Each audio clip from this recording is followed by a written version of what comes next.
आज हम एक ऐसे फाउंडर की स्टोरी की बात करेंगे जो राजकोट से है। आज से 32 साल पहले उन्होंने एक चीज़ अनयूजुअल की जो काफ़ी सारे फाउंडर्स नहीं करते हैं। उन्होंने अपनी कंपनी का नाम, ये स्टोरी सिर्फ केल्विन प्लास्टिक प्राइवेट लिमिटेड की नहीं है, बट ये स्टोरी हर इंडियन एमएसएमई फाउंडर की है, जहाँ पे पापा ने कंपनी चालू की और बेटे ने उसके साथ मिलकर कंपनी को नेक्स्ट लेवल तक स्केल किया। आपने तो एरोस्पेस इंजीनियरिंग किया है। हाँ। मतलब you studied in Australia, training ली है जर्मनी में। हाँ। और अभी पाइप बना रहे हैं, तो हाँ। What is the reason? So at that time 2011 में पापा gave me two choices. वो बोले कि अगर तू आ रहा है तो we can grow the company to much higher scale, और अगर नहीं आ रहा है तो फिर मेरे से जितना होएगा उतना मैं करूँगा. That is when I thought decided. आप जब कंपनी में दाखिल हुए तो पापा ने आपको क्या ऑफर किया? सीट ऑफर की या शॉप फ्लोर ऑफर किया? हाँ.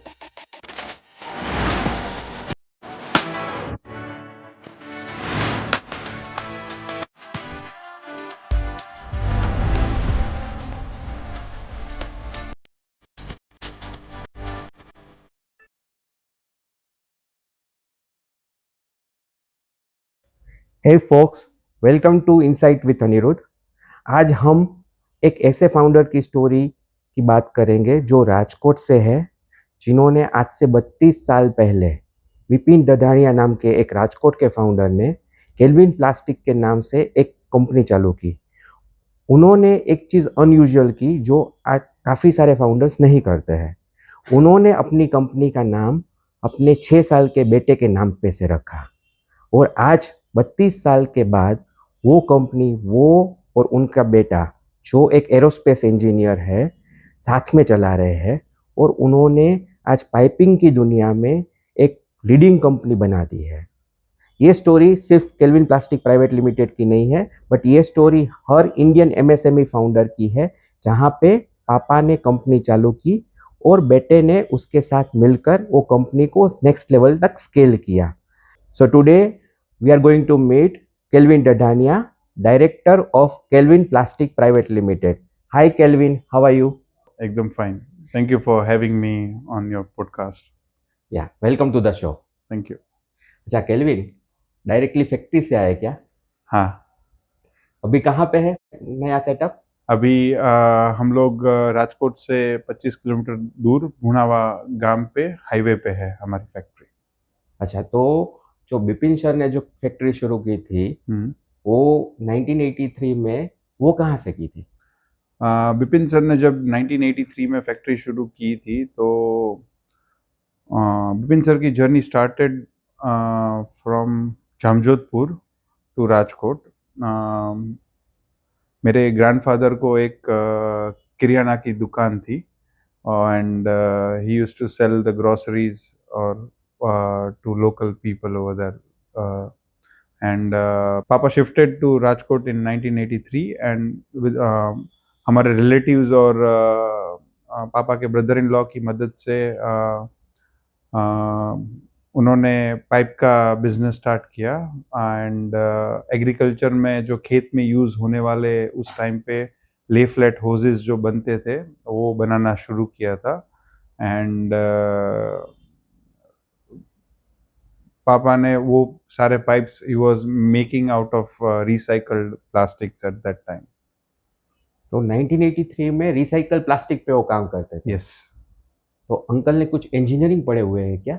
नहीं, हमारी फाइनेंशियल कंडीशन इतनी अच्छी नहीं थी उस टाइम पे, तो पापा got an admission into engineering college, मगर उन्होंने कभी इंजीनियरिंग किया नहीं है.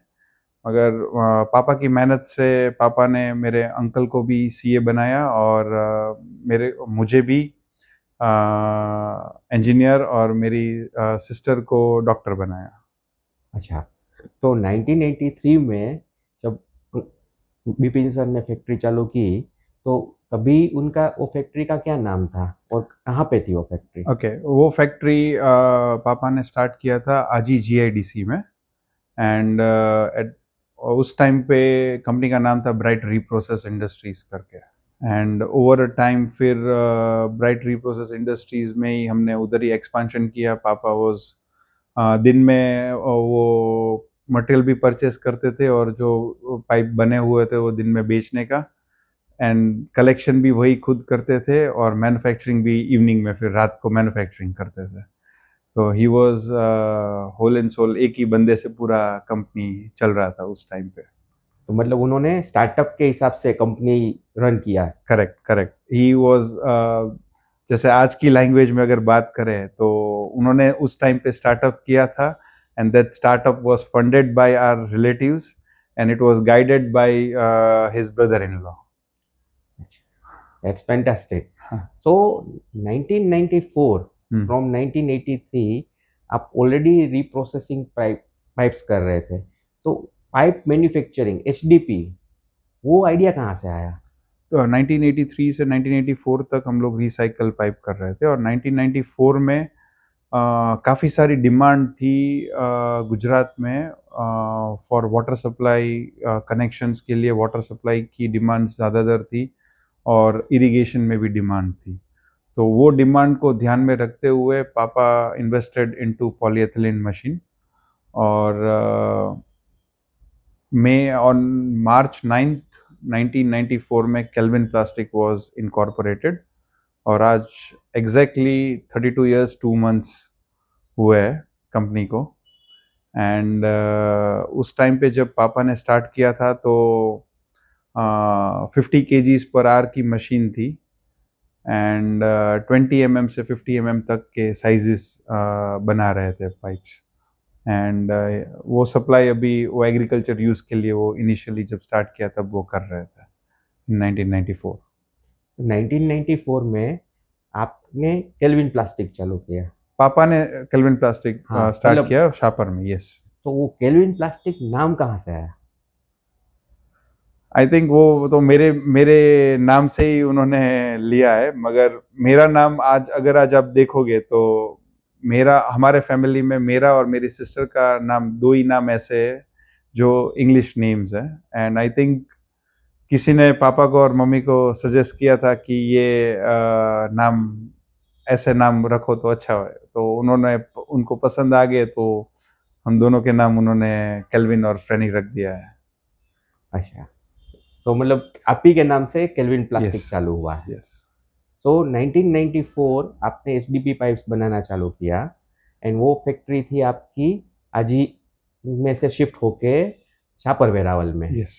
और फिर आपने 2011 में अगेन हुणावा में नया कंपनी चालू किया, हाँ. That is for PVC pipe. Yeah.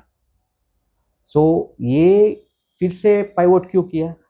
Okay. सो अगर आप 1994 से 2011 की जर्नी को देखोगे तो वो जर्नी में पापा had expanded into multiple product sizes. So right from 20 mm से लेके over the years हम लोग 400 mm तक बनाने लगे.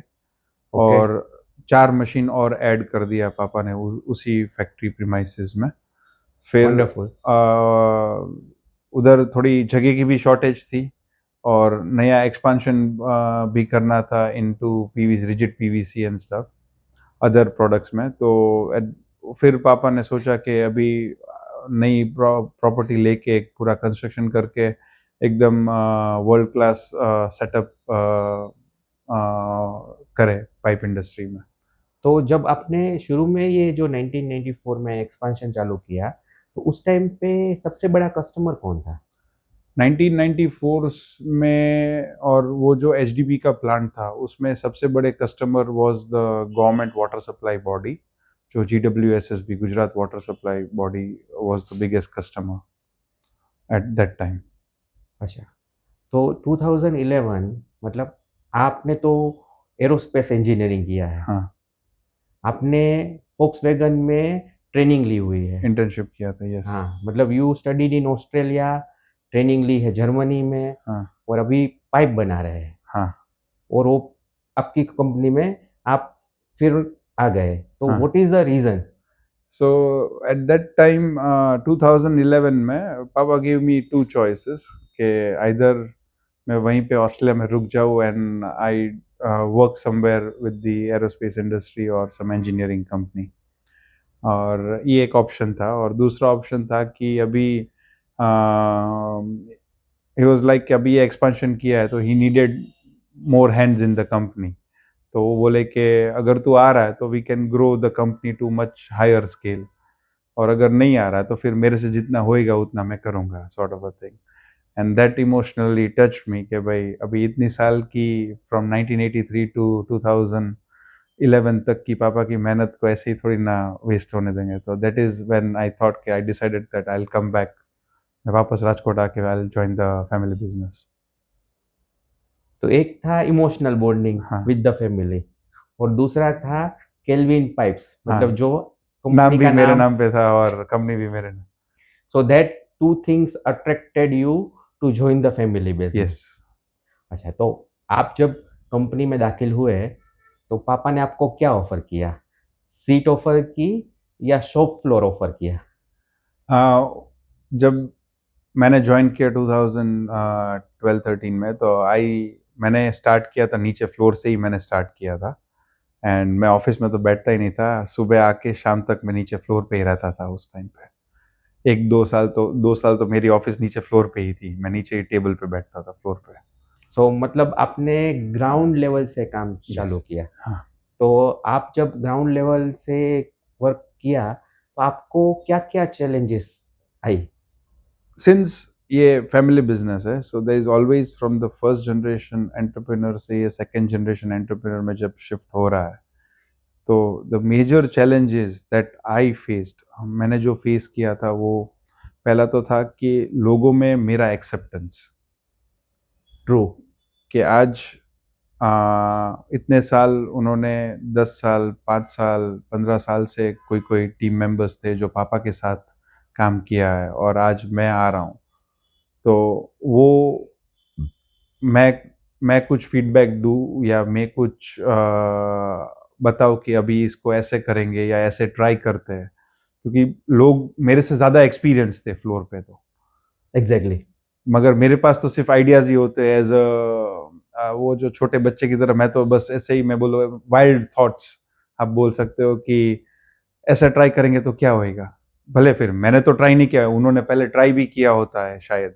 कोई-कोई बार ऐसा ही होता है कि it could be very good idea, और कोई-कोई बार तो वो सीधा ना ही बोल देते कि हमने ये पहले ट्राई कर चुके हैं और ये नहीं चल सकता है ऐसे।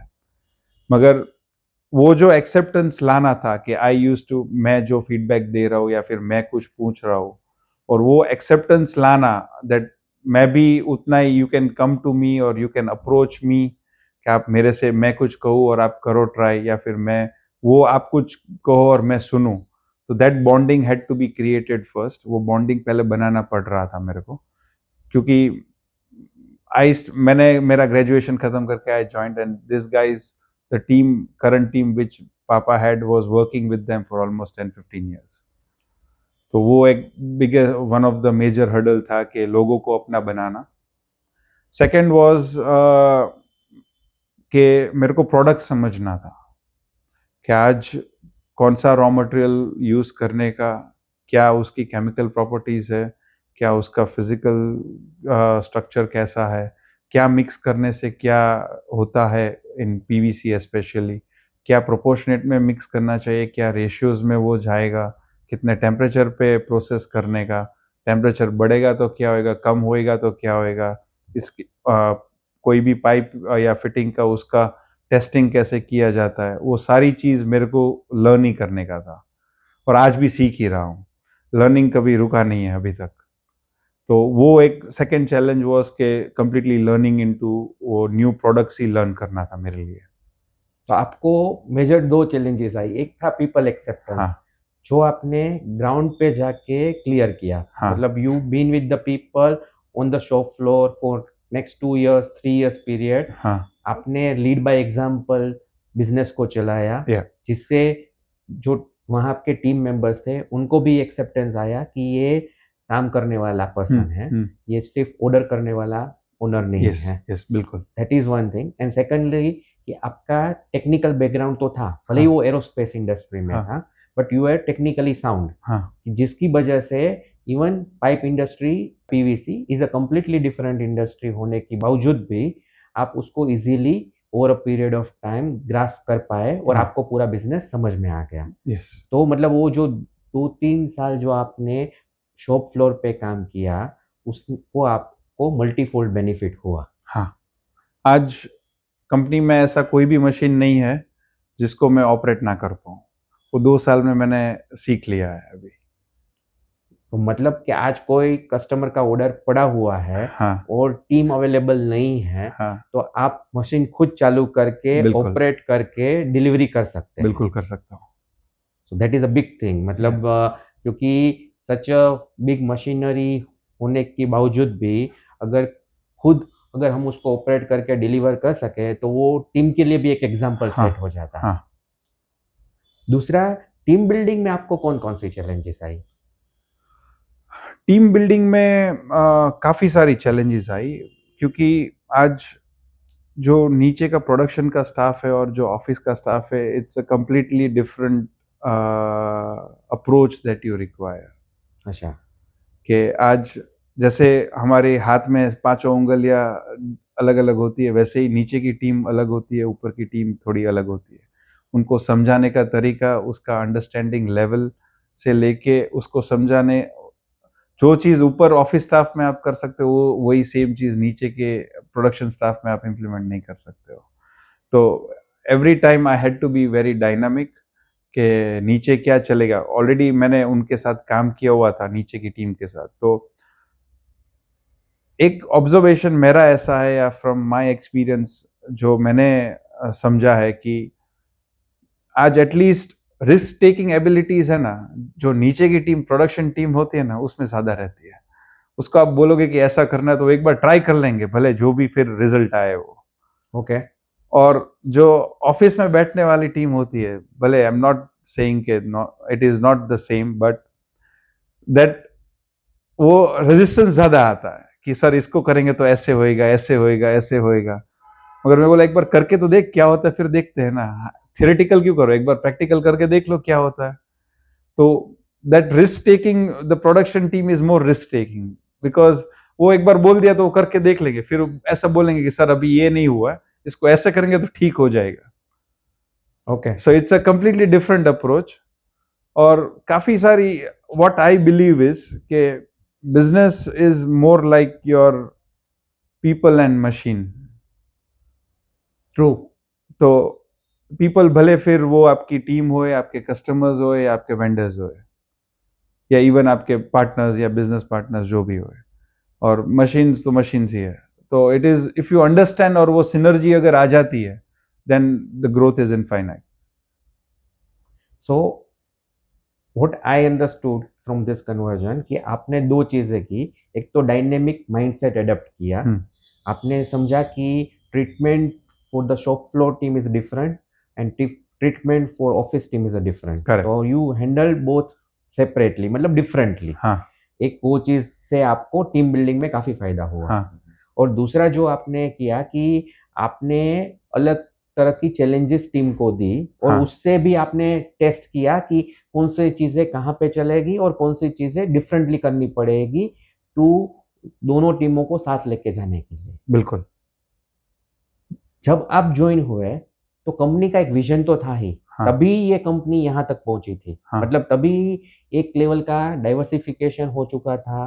मतलब आपने जो रिसाइकल मटेरियल से एचडीपी पाइप्स में, वर्जिन पे हाँ, हम लोग और शिफ्ट हो आपके गए थे। पापा ने आपसे बात की कि भाई आप अगर ज्वाइन हो रहे हैं तो ही वाज थिंकिंग कि भाई हम पीवीसी का भी नया यूनिट स्टार्टअप करें। हम्म, तो ये 3 अलग टाइप का बिज़नेस है। मतलब पहले रिसाइकल था, उसके बाद आपने एचडीपी का किया। एचडीपी कंटिन्यू करने के साथ-साथ आपने सोचा कि now we get into PVC pipes also. Hmm.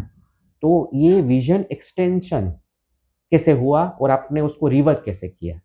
Okay, सो 2012 तक जो भी केल्विन वाज मैन्युफैक्चरिंग, जो भी बना रही थी और जो भी सेल कर रही थी, वाज मोर इनटू प्रोजेक्ट्स। तो our major customers were government water supply board, फिर contractors and farmers. This were ये तीन were the major customers of Kelvin. फिर हमने उस टाइम पे there was a good trend नहीं बोल सकते हो, मगर there was good opportunities into building products. So Okay. Building products में आपका आ गया कोल्ड वाटर डिस्ट्रीब्यूशन आ गया, हॉट वाटर डिस्ट्रीब्यूशन आ गया और ड्रेनेज सिस्टम आ गया. Mm-hmm. तो ये इसमें काफ़ी सारा स्कोप था at that time. So we did some investment और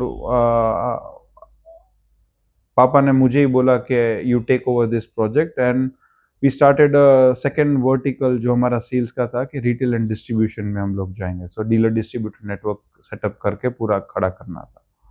तो उस हिसाब से फिर हमने प्रोडक्ट सारी हमने भी पहला प्रोडक्ट जो मेरे आने के बाद हमने स्टार्ट किया था वो था यूपीवीसी प्लम्बिंग पाइप का. तो कोल्ड वाटर का पूरा डिस्ट्रीब्यूशन हमने वाटर सप्लाई का डिस्ट्रीब्यूशन का पूरे मोल्ड्स अराउंड 110 मोल्ड्स और सारे पाइप्स और उनके टूलिंग और वगैरह सब डेवलप किया. और वो चैलेंज मेजर उसमें बस ये उसी तरह से हमने विजन अलाइन किया कि projects will grow in projects as well and will move towards the new diversification, that is your retail and distribution network. तो रिटेल एंड डिस्ट्रीब्यूशन नेटवर्क आपने स्क्रैच से बिल्ड किया. तो वो what was your DNA that has helped to scale that also parallelly. Okay, the DNA आप बोल सकते हो या फिर जो भी हमारी कोर वैल्यूज रही है कंपनी की, वो that was the consistent quality. के क्वालिटी में कभी भी केल्विन विल नॉट कॉम्प्रोमाइज. भले फिर वो कितने भी करोड़ का प्रोजेक्ट हो या ऑर्डर हो, हम लोग जाने देते हैं. अगर if it is not fitting our quality criteria और कस्टमर इज डिमांडिंग कि भाई मेरे को सब स्टैंडर्ड प्रोडक्ट चाहिए, पाइप चाहिए, तो वी से नो, ये नहीं हो पाएगा यहाँ पर. Second was our delivery commitments. हमने जो कमिट किया है वो करके रहने का, फिर चाहे कुछ भी हो जाए. फिर थर्ड वॉज के वैल्यू फॉर मनी प्रोडक्ट्स हम लोग देते थे. मतलब ऐसा नहीं कि एक बार कस्टमर आया तो फिर एक बार में ही सब कुछ मतलब what the customer is paying for, जो राइट वैल्यू फॉर प्रोडक्ट और वैल्यू फॉर मनी प्रोडक्ट हम लोग बना के हम लोग देंगे. और चौथा वैल्यू जो है वो है हमारा कंटिन्यूस ग्रोथ करने का. कुछ नया एवरी ईयर नया कुछ लेके आने का. नई प्रोडक्ट लेके आओ या फिर नई प्रोसेस में इम्प्रूवमेंट करो या फिर नए कस्टमर्स ज्वाइन करो. सो वो नया कुछ ना कुछ चालू ही रहना चाहिए. सो मेन प्रोडक्ट क्वालिटी, दूसरा on time delivery, yes, third is value for money. या ये तीनों चीज आपने मेन फोकस रखा while you were developing dealer distribution network. Yes. तो आपने उनको क्वालिटी के लिए अश्योरेंस कैसे दिया? मतलब आप उसको मटेरियल दिखाते थे, आप उसको पाइप का कंपैरिजन बताते थे, क्योंकि there were some players already there in the market. तो वो कैसे कन्विंस हुए कि in place of other pipes they start selling Kelvin pipes? तो उसमें हमने काफ़ी सारी चीज़ें की. जैसे आज जो भी हम लोग नई सेल्स टीम ऑनबोर्ड कर रहे थे उसको हमने काफ़ी ट्रेनिंग दिया कि भाई हम जो भी सेल्स करेंगे वो टेक्निकल सेल्स करेंगे. ऐसा नहीं कि पीस अच्छा या प्रोडक्ट अच्छा दिख रहा है तो बस ले लो, या फिर प्राइस कॉम्पिटिटर से प्राइस कम है इसलिए प्रोडक्ट ले लो. हम लोग कस्टमर्स को अवेयर कर रहे थे या कस्टमर्स को वो नॉलेज दे रहे थे कि भाई इसको आपको चेक कैसे करने का प्रोडक्ट. तो कोई आज ले लो कि कोई ब्रास की प्रोडक्ट है या फिर कोई भी फिटिंग है तो थिकनेस कितना होना चाहिए. ओके. सॉकेट की जो भी पाइप अंदर जाता है फिटिंग में तो उसकी लेंथ कितनी होनी चाहिए. फिर उसमें डेंसिटी के हिसाब से उसमें क्या वेट होना चाहिए. फिर फिनिशिंग कैसा होना चाहिए. अगर पाइप के ऊपर कोई फिटिंग के ऊपर कोई सिल्वर मार्क्स है या बर्निंग मार्क्स है तो that is a defect in the product. वो वाली प्रोडक्ट कभी जानी नहीं चाहिए मार्केट में. तो we were showing them live. हम लोग उनको फैक्ट्री विजिट्स करा रहे थे, प्रोडक्शन फ्लोर दिखा रहे थे, हमारी पैकेजिंग प्रोसेस दिखा रहे थे कि हम लोग क्वालिटी में कहाँ कहाँ ध्यान रखते हैं. हम लोग क्वालिटी में टेस्टिंग दिखा रहे थे उन लोग को कि ऐसे टेस्ट होता है. फिर इंडिया में every location has its own way of testing the product. तो वो लोकल टेस्ट भी जो उनके लोकल टेस्ट होते थे वो भी हम लोग पास करवा रहे थे. कि आप कर लो, आपके हिसाब से आप जो टेस्ट करते हो वो टेस्ट कर लो। एज पर आईएएस तो टेस्ट हम लोग प्रूव कर ही रहे थे, मगर उनके लोकल जो टेस्ट होते थे वो भी हम लोग कर रहे थे और उनको सेटिस्फाई कर रहे थे। और तीसरा पॉइंट कि we were giving them exclusivity into their market. मतलब आज अगर आप राजकोट में हो और अगर आपने केल्विन का डीलरशिप या डिस्ट्रीब्यूटरशिप लिया है तो विल से कि भाई राजकोट का पोटेंशियल इतना है, if the customer is willing to do the X amount of sales then हम लोग उनको एक्सक्लूसिविटी देते हैं। So that is how we are operating in the market. So this is totality पे आपने डीलर डिस्ट्रीब्यूशन नेटवर्क खड़ा किया। हाँ, जो आपका एक प्रोजेक्ट बेस्ड बिजनेस था और दूसरा बिजनेस हो गया through dealer distribution and retail business. yes, सो ये दोनों विजन आपने कंबाइन किए। हाँ।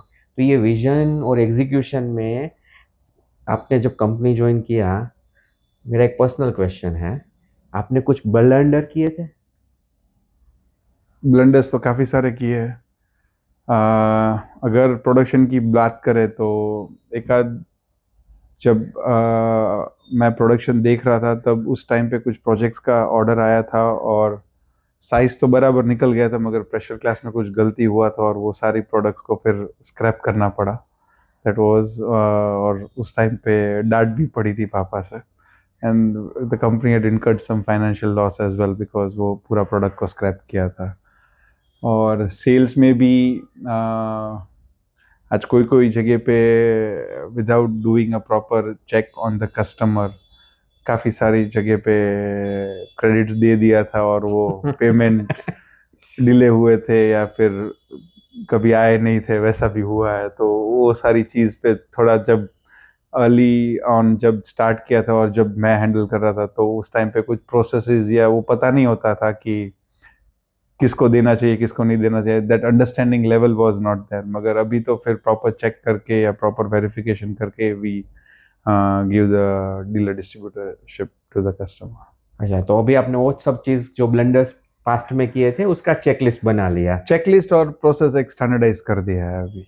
अच्छा, वो प्रोसेस में से मतलब पास होगा तभी वो उसको हाँ, हाँ, पर्टिकुलरली तभी ऑन भी, बोर्ड हो सकता हाँ, है एज ए डीलर या हाँ, डिस्ट्रीब्यूटर चैनल में। करेक्ट। परफेक्ट। उसके अलावा ये जो कोर टीम की जरूरत पड़ने लगी होगी जब हाँ, आपको बिजनेस एक्सपांशन हुआ, तो आपने जो सेम टीम रखी या टीम में कुछ एक्सपांशन किया, कि किस तरह के लोगों को आपने एज ए कोर टीम की जो आपकी सेकंड लाइन बन सके कि नेक्स्ट टू द मैनेजमेंट, किस तरह से लोगों को सिलेक्ट किया? okay, so when Papa was handling the business, he was more or like a one person team कि आज लोग थे कंपनी में जो काम कर रहे थे, मगर they were working directly under the guidance of Papa। मगर जब मैंने टेक ओवर किया तो I started building a team कि आप खुद डिसीजन लो। मगर वो डिसीजन लेने के लिए so it is more like empowering the team कि आज टीम को थोड़ी रिस्पॉन्सिबिलिटी जवाबदारी दिया, उसको अवेयर किया कि इसको ऐसे करना चाहिए, एक प्रोसेस डिफाइन किया कि कैसे लेके जाने का है, क्या क्या चेक करने का, अगर ये चेक होता है तभी करने का, या फिर मुझे आज लगा कि इसको देना चाहिए तो दे दिया, या फिर मुझे आज लगा कि ये प्रोडक्शन निकालना चाहिए तो निकाल दिया, या फिर मुझे आज लगा कि ये आदमी अभी काम ढंग से नहीं कर रहा है तो उसको निकाल दिया, वैसे नहीं। एक प्रोसेस सेट किया हर एक डिपार्टमेंट में हर एक लेवल पे, और उसी प्रोसेस को फिर जो जो टीम बढ़ती गई तो उसी में फिर जवाबदारियां देते गए कि ये बंदा या ये पर्सन अभी इतना इतना हैंडल करेगा और ये प्रोसेस को वो फॉलो करेगा। तो मतलब आपने इमोशनल डिसीजंस को प्रोसेस या सिस्टम बेस्ड डिसीजंस में कन्वर्ट किया, हाँ, और कोई बायस ना हो इसलिए कुछ एसओपीज बना ली यस, कि जिसकी वजह से everybody needs to follow that particular SOP while हाँ, taking any particular decision, yes, and same time you empowered the team and give them the additional responsibility also. तो ये जब ये एसओपीज बना रहे थे तो there were lot of manual work in process. Okay. तो मैनुअल से फिर हम लोग थोड़ा बहुत एक्सेल में आने लगे, एक्सेल से फिर काफ़ी सारी रिक्वायरमेंट्स चेंज होती गई, तो फिर कंपनी में एक पूरा के we want to synchronise the all the functions of the company. मतलब पहले क्या था कि आज सेल्स डिपार्टमेंट अपनी खुद का एक डेटाबेस मैनेज कर रहा है, फिर अकाउंट्स एक पूरा अलग सॉफ्टवेयर में काम कर रहा है, प्रोडक्शन एक अलग तरीके से सारा रिकॉर्ड्स और सब मेंटेन कर रहा है, क्वालिटी वाला अपने टेस्टिंग के पूरे रिकॉर्ड्स एक अलग जगह पे मेंटेन करके रख रहा है। तो everyone was doing it in a similar way. जैसे एचआर हो गया तो एचआर का पूरा अटेंडेंस या रजिस्टर सब मैन्युअली थे, सब कुछ मैनुअल प्रोसेस से सब कुछ हो रहा था। तो दैट इज़ व्हेन वो एक नीड दिखी कि इसको सबको सिंक्रोनाइज करना है और डिजिटलाइजेशन पे जाना है, कि इसको कहीं एक जगह पे मिले रिकॉर्ड लिखे। वरना क्या होता है कि आज मैं बोलता हूँ कि मेरे को इसका रिकॉर्ड दो, तो फिर वो पूरा बुक्स लेके आते थे या फिर एक्सेल शीट बड़ी लेके आते थे और फिर उसमें से फिल्टर लगा के it was lot of time taking and pains taking. So आपने बिजनेस को ग्रो करना जैसे ही चालू किया, हाँ और आपने जैसे डाइवर्सिफिकेशन किया from project to dealer distribution and retail, team expansion होने लगा, हाँ तो उस टाइम पे आपको ये समझ में आ गया कि there is some systems is required, processes were there, हाँ। बट प्रोसेस का एग्जीक्यूशन करने के लिए आपको प्रोसेस को डिजिटलाइजेशन हैंडल करने के लिए there was some digitalisation softwares or some method that was or some you can call it ERP was required in the company. तो आपने डिजिटाइजेशन की जर्नी कहाँ से शुरू की? डिजिटाइजेशन की जर्नी आप ही से शुरू हुई है। अच्छा। यस, द फर्स्ट सॉफ्टवेयर जो भी इम्प्लीमेंट हुआ था that was the facto HR for HR management and attendance management के लिए और पेरोल मैनेजमेंट के लिए हमने इम्प्लीमेंट किया था। तो बिफोर फैक्टो एचआर आप कैसे कर रहे थे? बिफोर फैक्टो एचआर पूरा वो मैनुअल प्रोसेस था कि every day the HR use to sit, वो प्रोडक्शन में से एक रिपोर्ट आता था कि इतने लोग आए, ये नाम का बंदा आया है, ये आया है, ये आया है, तो वो हर एक का रिपोर्ट निकलता था और उसके बेसिस पे वो फिर एक्सेल में अटेंडेंस डालते थे और फिर एक्सेल में ही पूरा वो सैलरी के सारे बाइफर्केशंस थे, सारे हेड्स के बाइफर्केशंस थे और वो उसी में सब कुछ रन कर रहे थे। तो मतलब it was a tedious task. Yes. I think you implemented Facto HR in 2016, मतलब जो गो लाइव हम लोग किए, I think it is in 2016. हाँ, 15-16 and you were also one of the early customers of the Facto HR. हाँ. So it is very proud moment for us कि आज वो जर्नी जो केल्विन प्लास्टिक से फैक्टो एचआर ने भी शुरू की थी in HRMS field, it is almost we are 10 years completion. तो मतलब आपको बिफोर फैक्टो एचआर और आफ्टर फैक्टो एचआर क्या डिफरेंस नजर में आया? बिफोर फैक्टो एचआर आज जो एक पर्सन का जॉब था वो was handled by 2 or 3 person के, वो नीचे से प्रोडक्शन शीट, वो अटेंडेंस शीट कलेक्ट करता, उसमें से फिर वो एक्सेल में डालता, उसको फिर फाइल करता रिकॉर्ड मेंटेन करने के लिए, और फिर उसकी सैलरी का फिर वो अटेंडेंस वाली शीट में से वो डेज काउंट होते वो डेज को फिर दूसरी एक्सेल में वो डालते और उसी एक्सेल से फिर वो सैलरी रन करते। सो I think that 3 to 4 people task now is done by 1 or 2 person. Only one person. Only one person. Only one person is required for salary. And I think you may be spending good number of days because 4 लोग थे। हाँ, मतलब every day आप अगर hourly consideration करोगे तो हर रोज उनका तो काम आज 150-200 लोग का वो अटेंडेंस लेके पूरा एक्सेल में मैनेज करना और फिर करना, it is I think 4-5 hours job just to do entries खत्म करना। यस। तो आप मतलब अगर प्रोडक्टिविटी के बेस पे हम देखें तो व्हाट प्रोडक्टिविटी, मतलब is it what is a percentage you can say कि it has improved in particularly HR related task for those people कि जो पहले करते थे और आज हो गया? आज जैसे उस टाइम पे 3 लोग थे, तो इफ यू कंसिडर तो 66% प्रोडक्टिविटी मैंने एक बंदे से ही हो गया पूरा काम। Okay, so it's a big transformation you have seen in this process. हाँ. दूसरा, any decision making में is Facto HR helpful? Yes, so पहले क्या था कि जो प्रोसीजर्स और जो एसओपीज हम लोग कर रहे थे आज, क्योंकि आज ऑफिस के टाइमिंग्स भी अलग होते हैं, प्रोडक्शन की शिफ्ट्स अलग होती है, प्रोडक्शन के टाइमिंग्स अलग होते हैं, जनरल शिफ्ट्स चलती है, तो वो सब में क्या था कि कभी नाम ऊपर नीचे हो गया या एक ही नाम के दो पर्सन आ गए तो कन्फ्यूजन होता था कि भाई आज अनिरुद्ध एक प्रोडक्शन में भी है और एक अनिरुद्ध ऑफिस में भी है, तो कौन सा अनिरुद्ध में डालने का है? ट्रू। तो वो गलतियां भी होती थी, तो वो सारा सब चीज़ सब कुछ वो अभी फैक्टो एचआर इम्प्लीमेंट होने से सब कुछ एक प्रोसेस में आ गया, क्योंकि every team member got one unique code, तो वो कोड पे ही चलने लगा इरेलेवेंट ऑफ द नेम। भले फिर आज अनिरुद्ध दो अनिरुद्ध भी हुए तो भी कोई दिक्कत नहीं है, या 10 हो गए तो भी कोई दिक्कत नहीं है, परफेक्ट। क्योंकि उसका कोड ही एक अलग हो जाता है, एक यूनिक कोड जनरेट होता है, तो उसी पे उसका अटेंडेंस चलता था। जब फैक्टो एचआर इम्प्लीमेंट किया तब हमने वो फेस अटेंडेंस भी लाए, तो पूरा वो एंड टू एंड साइकिल हमने एचआरएमएस का डिजिटलाइज कर लिया था, पूरा पेरोल, और वो फर्स्ट फेज में हमने अटेंडेंस और पेरोल डिजिटलाइज किया था कंपनी में। So I think what you are currently using in Facto HR, आप पूरा ऑनबोर्डिंग फैक्टो एचआर से कर हाँ, रहे हैं, हाँ। आप पूरा एम्प्लॉय का डेटा फैक्टो एचआर में मैनेज कर रहे हैं, आप पेरोल फैक्टो एचआर से कर रहे हैं, और आपका leave management is handled by Facto, then expense management is handled by Facto HR. so it is like a end to end you have implemented Yes. for your HR हाँ, processes. हाँ। Okay. And जो ये processes होने से transparency जो employ level पे आपको क्या डिफरेंस दिखा?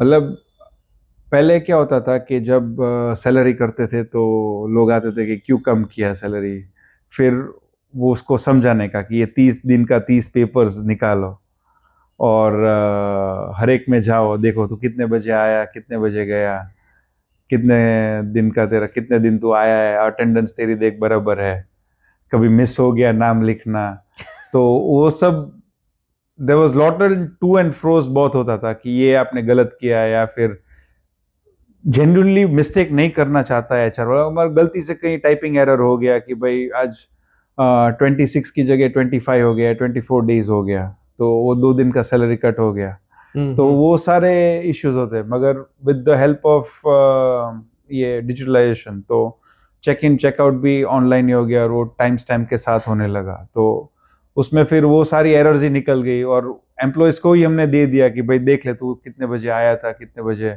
गया था, और अगर भूल गया है तो फिर वो आज क्या होता था कि कभी नाम लिखना भूल गए, वो सारी भूलने वाली बीमारी निकल गई। एग्जैक्टली। कि ये भूल गया या रह गया, वो बीमारी सब प्रोसेस आने से निकल गई। And I think it would have saved founders time also in totality.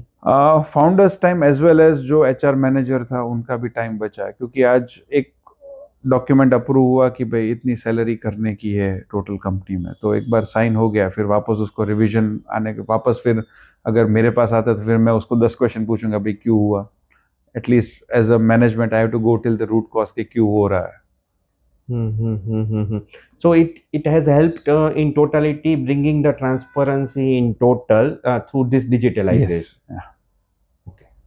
And जैसे आपने एक फर्स्ट फैक्टो एचआर इम्प्लीमेंट किया, I think you are very tech savvy guy, हाँ। तो आपने स्टेप बाय स्टेप बाकी की जो प्रोसेसेस थी वहाँ पे कैसे कैसे डिजिटलाइजेशन लेके आए? सो फैक्टो एचआर करने के बाद we were already using Tally, मगर Tally was just an accounting software for us. Okay. It was never sales और प्रोडक्शन के लिए नहीं था, वो सिर्फ स्टॉक चढ़ाया और कम किया जब बेचा तब, और बिल बनाया, तो उतने इनवर्ड आउटवर्ड और अकाउंटिंग के लिए वो यूज़ हो रहा था। तो at that time we found के कंपनी में हर एक डिपार्टमेंट एक बिजनेस था, मतलब सेल्स तो के एक अलग बिजनेस चल रहा है, परचेज तो के अलग बिजनेस चल रहा है, प्रोडक्शन तो के एक अलग बिजनेस वर्टिकल है, तो सब अपने खुद की तरीके से वो फॉलो कर रहे थे प्रोसेस और वो सब। तो ये सबको सिंक्रोनाइज करने के लिए वी इवेल्युएटेड काफ़ी सारे ईआरपी सॉफ्टवेयर हमने इवेल्युएट किए, और फिर हमने एसएपी को फाइनलाइज किया, क्योंकि जो हमारा विजन था कि हम लोग को ग्रो करना है, मगर फिर वो लिमिटेशन नहीं आनी चाहिए फ्रॉम द सॉफ्टवेयर पर्सपेक्टिव या फिर सिस्टम पर्सपेक्टिव, कि आगे जब स्केल करे तो फिर वापस 5 साल 10 साल के बाद वापस फिर नया री इम्प्लीमेंटेशन ना करना पड़े। उसको पहले ही ध्यान में रखते हुए फिर हमने SAP को सिलेक्ट किया और फिर we went ahead with SAP implementation. Okay, so मतलब एक ERP लेवल का टूल आपने SAP इम्प्लीमेंट किया और उसके साथ HR का सिंकअप करने के लिए फैक्टो HR आप हाँ, यूज कर रहे हैं। हाँ, तो आज आपको वो करके हुए ऑलमोस्ट 8 से 10 साल हो गए। हाँ। मतलब आपने 2016 में फैक्टो HR किया था, 2017 17 में में SAP SAP। इम्प्लीमेंट किया। तो आज एक 50 एम्प्लॉय का फाउंडर है, जिसके 50 एम्प्लॉयज है और स्प्रेडशीट चला रहा है, आप उसको क्या एडवाइस देना चाहेंगे? एडवाइस में कैसा है कि हम लोग सिर्फ एज एन एंटरप्रेन्योर्स हम लोग क्या देखते हैं कि आज सेल्स कितना हुआ है, कितना प्रॉफिट कमाया, मगर ये सारे क्या है कि आज हम लोग जो मिड लेवल कंपनीज या स्मॉल लेवल कंपनीज जो मिस कर रही है वो है एफिशिएंसी, कितने टाइम में कितना काम होना चाहिए और कितना हो रहा है। ट्रू। उस पे हमारा ध्यान कम रहता है क्योंकि we are more focused on the sales part या फिर product development side. Exactly.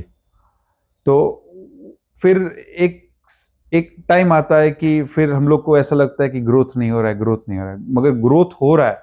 Sales is generating the revenue, मगर वो एक्सपेंसेस ही आपके इतने बढ़ गए because of inefficient team and process. True. तो that kills your profit. So what they should do? My recommendation is कि जब छोटे होते हैं ना, आज I would relate it to my daughters. आज मेरी जो बेटियां है तो दे आर लाइक के उसको अभी यंग एज पे जो भी सिखाते हो वो फटाफट सीख जाता है। तो company is also like that कि जब छोटा होता है तब जैसे सीखना होता है, जितनी छोटी टीम उतना ज्यादा फास्ट इम्प्लीमेंटेशन कर पाते हैं। तो जितना जब छोटे होते हैं ना तभी सारा प्रोसेस और सिस्टम्स और ERP और जो भी फैक्टो HR या HRMS या जो भी आपको इम्प्लीमेंट करना हो ना, वो फेज वाइज आपको करने ही लगने चाहिए। तो अभी से क्या है कि वो प्रोसेस और बिल्ड होएगा, जो भी नए टीम आएगी वो उसी को फिर आगे लेके जाएगी। एक साइज तक पहुंच गए और फिर आप इम्प्लीमेंटेशन करने लगोगे तो डाउन लेवल तक वो रेजिस्टेंस और वो changes is big difficult. So मतलब कि अगर मैं जितना छोटा हूँ, मतलब even I am 20 employees company, I should start adopting the digital tools as early as possible. Yes. क्योंकि वो मेरे को बिजनेस ग्रोथ में तो हेल्प करेंगे ही, हाँ। बट मेरे को स्केल फास्ट करने में भी हेल्प। स्केल और आपकी एम्प्लॉयज की डिपेंडेंसी भी कम हो जाएगी काफी सारी। कि आज मेरा HR वाला नहीं आया है तो सैलरी रुकेगा तो नहीं। एग्जैक्टली। आज पंच आउट तो हो ही रहा है। ट्रू। सिर्फ द सबऑर्डिनेट या जो भी जूनियर लेवल का बंदा है उसको सिर्फ एक क्लिक करके रन ही करने का है, तो the system will calculate everything. True. So that will make you person independent, हाँ, system dependent, हाँ, and same time you can focus on your core strategic. Yes, core sales और कोर ग्रोथ में हम लोग फोकस कर पाएंगे। True. Okay, so that is a lot of it adds lot of value in the business, हाँ. but it looks intangible. It is, you need to look it as your capex investment. इसको आप खर्चे की तरह देखोगे तो फिर महंगा ही दिखेगा हमेशा। True. That is a way I think still many founders see that कि अगर capex है, one time है, then it is fine. But if it is a regular investment, क्योंकि आज के टूल है वो है mostly SaaS based tool है। हाँ. तो SaaS based tool, मतलब I think you have measured SaaS based tools you have run in the company, and you know कि it can be operated from different location. Yeah. तो आप उसको as a ROI कैसे गिनते हैं? उसमें ROI is basically कि आज आई लुक एट, आज अगर कोई 8 घंटे या 9 घंटे कंपनी में काम कर रहा है तो उसकी एफिशिएंसी क्या है, आज वो कंपनी में वैल्यू एडिशन कर रहा है कि नहीं कर रहा है। अगर वो वैल्यू एडिशन नहीं कर रहा है मतलब he is doing a repetitive task, जैसे एक्सेल में एंट्री करना which can be automated through process. True. तो वो सब चीजें देखनी आज with the current age and with the AI जो अभी बूम आ रहा है, AI बूम आ रहा है, तो उसमें काफी सारे चीज़ें ऑटोमेट हो सकती है, काफ़ी सारी प्रोसेसेस ऑटोमेट हो सकती है, and you can utilise the same team से आप ग्रोथ भी काफ़ी कर पाते हो, और सेम टीम को आप मल्टी फंक्शनल टीम बना सकते हो. Okay. So you should consider that as an investment rather than the expense. Yes. Then you will able to see different benefit out of it. हाँ. Okay, got it. इसके बाद मेरे को एक news था मार्केट में से कि देर इज सम KEL हाँ. is upcoming. हाँ. What is that? So KEL is my venture, or you can call it my startup. So KEL basically stands for Kelvin Elemental Labs, और एक vision है कि उसमें मेरे को और rather I would like to develop a completely unmanned systems. So whether it be land, water, or air, you can call it land, water, air, जो भी है, तो उसमें it can operate, and mostly it was more like दो sectors थे उसमें, कि agriculture side was it, and the second was with the defence side of it. Okay. So agriculture was supplementing with my current business. So it was an add-on sector which we would like to say कि आज कोई farmer है तो उसको with the help of weather data, with the help of some smart sensors on the soil, तो कौन सा plant कैसे ग्रो कर रहा है, कहाँ पर दवाई की ज़रूरत है. So analysing the whole farm, analysing the crop, and then giving the right amount and the right pesticides or weedicides, whatever you want, to that plant. So वो monitor करना through AI softwares and drone से spraying करना, और वो सब चीज़ के लिए that is the roadmap for that company. Okay, so it is like some embedded system with AI built in. Yes, yes. With drones and Yeah, other things. yeah, yeah. So which will not only automate the task but also do intelligence and do actions Yes. based on the data availability. हाँ. So a farmer can have a quick view of the farm के कौन सा crop कैसे चल रहा है, कहाँ पर ग्रोथ है, कहाँ पर ज़रूरत है, पानी की ज़्यादा ज़रूरत है, कहाँ पर पानी ज़्यादा हो रहा है. So from conventional farming to scientific farming, and from the defense perspective, it was more like protecting the borders and helping the soldiers to be more aware कि कौन सी जगह पे क्या चल रहा है. Okay. So that is completely AI driven. Yes, yes. So it's like your R&D. Yes, yeah. So next 5 years, आप Kelvin Plastics and KEL का क्या विजन देखते हैं? So Kelvin Plastics is basically, the vision of the company is very simple and very clear कि we will be your one-stop solution for all your piping needs. Whether it be आप पानी ले लो, drainage ले लो, gas ले लो, या कोई सा भी केमिकल्स ले लो, you will get all the solutions at Kelvin. Okay. So complete. अगर कोई आया है कि उसको पॉइंट ए से पॉइंट बी कुछ ट्रांसपोर्ट करना है, whether it be fluids or liquids or gas, तो वो सब कर पाएंगे हम लोग. So single point solution. Yes, one point solution we want to provide. और ये बिजनेस आपने completely bootstrap किया हुआ है, आपके फादर ने. हाँ. और बाद में आपने टेक ओवर किया एज अ सेकंड जनरेशन, आप एक स्केल पे लेके गए. हाँ. So is there any next plan for funding और एक्सपेंशन और IPO?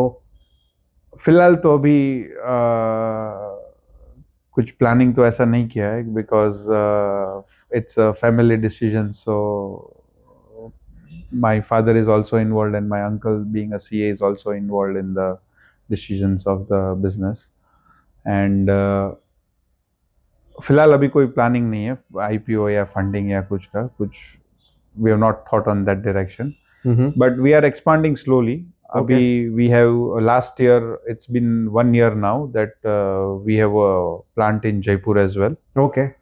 and we are manufacturing water tanks over there in Jaipur. Okay, so that is another diversification. The water tank was part of this के storage solutions Okay. क्या दे सकते हैं. Okay. So that was the water tank was the starting point storage solutions के लिए. Mm-hmm. And probably this year or the next year we'll look for some more locations now. So it's a pan India expansion Yes. is in plan. Yes. Fantastic. एक advice जो इतने साल में Bipin sir ने आपको दी है and you are finding the most valuable.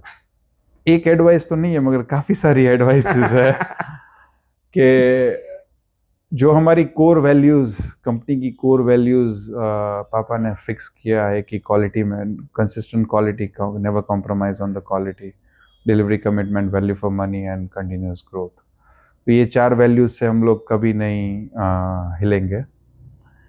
और which is also shown in our track record. जो भी हमारा ग्रोथ हुआ है, नई प्रोडक्ट्स डाली है, जो भी एक्सपेंशन किया है हमने, so that is based on keeping these values and the vision in mind. Or he keeps on giving advices every now and then. So okay, it is an ongoing process. हर रोज कुछ नया सीखने का होता है. correct. So it is like, I think what I understand, Bipin sir is completely transitioning, giving a handover to you. So I think you already spent almost a decade, more than a decade now in Kelvin Plastics. So are you ready for next phase of growth? Yes, the team is also very much ready for the next phase of the growth. We are growing right now. We are expanding. We are bringing new products. There is a lot of new products lined up for this financial year. जो every month we have decided a roadmap के कुछ नया कुछ नई products आती रहेगी. So take over is मतलब perfectly हो गया है handover? नहीं. I would say कि एक जो फर्स्ट जनरेशन होता है that is like your pole star, कि वो हमेशा गाइडिंग करते रहेंगे. तो अभी वॉट एवर द गाइडेंस और the advice that we are getting, the whole company is getting is like the added bonus और extra bonus, you can call it. True. So he is very much still involved in the company. He comes, but he guides us wherever he needs. He is there. कुछ भी decision कहीं अटके हुए रहते हैं, भले मैं अटका हूँ या टीम अटकी है, anyone can approach him very openly. That culture is also there in the company. कि आज ऐसा नहीं है कि I am the director, he is also a director in the company, मगर आप अप्रोच नहीं कर सकते. आज एक सबसे छोटा एम्प्लॉय भी कंपनी का ही can approach us and tell us कि सर यहाँ पे कुछ सुधार की ज़रूरत है, यहाँ पे इम्प्रूवमेंट की ज़रूरत है, या इसको ऐसे कर सकते हैं. Okay. That culture we have still kept it very much open and transparent. Okay, so means he is there in the advisory or mentorship role at this point of time. तो उन्होंने एक स्केल पे kelvin को खड़ा कर दिया, kelvin plastic को. आप जब ये जो आपको इनहेरिटेंस में मिला है वो आपकी नेक्स्ट जनरेशन के लिए कहाँ तक लेके जाएंगे, और when you think they should take it over, मतलब how do you see that? It is too early. Yeah, but say I would say कि पापा ने मेरे पे फोर्स नहीं किया था कि he had kept in both the options, whether I would like to join or whether I don't want to join the company. He had given me both the options. So I think that much openness I will also show to my kids as well, कि you are open if you want to join. They are more than happy to join the company, but provided they should adhere to the culture of the company, और जो values है उसको follow करने चाहिए. True. So what I know, because you and your kids are very young, I think both the daughters are almost 6 years old, but still they show a lot of interest in the company. Yeah. So I think definitely when by the time they will reach a age whether they need to decide कि उनको business में जाना है नहीं है, but kelvin एक next level पे होगी. बिल्कुल. फाइनली आपकी जर्नी में से जो एक नया एमएसएमई फाउंडर है कि जिन्होंने बिजनेस शुरू किया है, उनको एज ए नटशेल आप क्या एडवाइस देना चाहोगे? आई वुड से कि जितना ट्रायल एरर्स करना है या जितना रिस्क लेना है अर्ली ऑन लो. जितना गिरोगे उतना ही उठोगे. And in the current age और करंट मार्केट बोलो या करंट एज बोलो या विद दिस AI बूम बोलो, तो you need to take the risk. कुछ ना कुछ नया ट्रायल्स करो, कुछ नया करो, मगर ट्राई समथिंग न्यू. भले फिर वो चले ना चले, टेक डिसीजंस. तो उसमें जितना फास्ट डिसीजन लोगे उतना फास्ट ग्रोथ होएगा. और Kelvin, if you are 25 years old today, तो जिन्होंने बिजनेस शुरू किया है, तो आप कौन सी चीजें डिफरेंटली करते जो आपने अभी की है उससे? I would start the lot of implementation and lot of changes very early on. जो अभी जो दिक्कतें आ रही है, because I think business is like that के बिजनेस उसी को बोलते हैं जब हर सुबह जब नए जाते हैं तो हर नई चैलेंजेस होती है. So that is what is business is. तो there are a lot of things that I would do it differently. कि एक चीज नहीं. आज भले फिर वो प्रोडक्ट मिक्स होए या फिर मशीनरी के डिसीजंस होए या फिर टीम का डिसीजंस होए या फिर how we are operating right now, there will be lot of changes I would do. But जो बाकी रह गए वो मैं पहला पूरा करूंगा अभी. अगर if I'm going back in the past and changing it and then coming back in the future. Okay. So speed is what is required right now in the market. Speed is required. Yeah. And you have been using Factor HR since almost 10 years plus. Yes. तो आप किसी prospective customer of Factor HR को क्या suggest करेंगे? My suggestion would be के there is no right time or right size or right age to start any software. मतलब आज कोई भी सॉफ्टवेयर कुछ इम्प्लीमेंट करना है तो आजकल क्या बोलते हैं कि हम लोग इतने करोड़ पे पहुंचेंगे तब ये सॉफ्टवेयर लेंगे, या फिर इतना लोग हो जाएंगे तो ये इम्प्लीमेंट करेंगे. जो भी करना है वो आज से करो. ओके. भले फिर सी आई मे बी यूजिंग, हम लोग 4 या 5 मॉड्यूल आपके यूज कर रहे होंगे. आई एम नॉट सेइंग कि कोई स्टार्ट कर रहा है तो सीधा 4 या 5 या पूरा पैकेज यूज करो.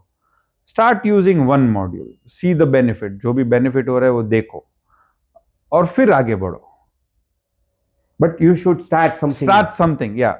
और अगर आज सिस्टम्स, प्रोसेस या डिजिटलाइजेशन में इन्वेस्ट नहीं करोगे तो future will be very difficult.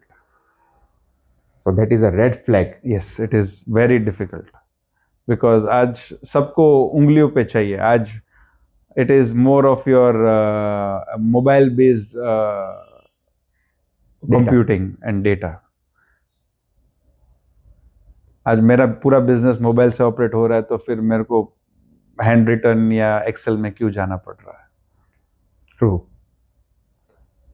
So Kelvin, thank you so much for having in the show. There were lot of insights जो आपने शेयर की है. आई एम डेफिनेटली श्योर कि ये नेक्स्ट MSME फाउंडर्स को काफ़ी वैल्यूएबल होगी और there is lot to learn from this podcast. Thank you so much. Thank you Anirudh भाई फॉर हैविंग मी.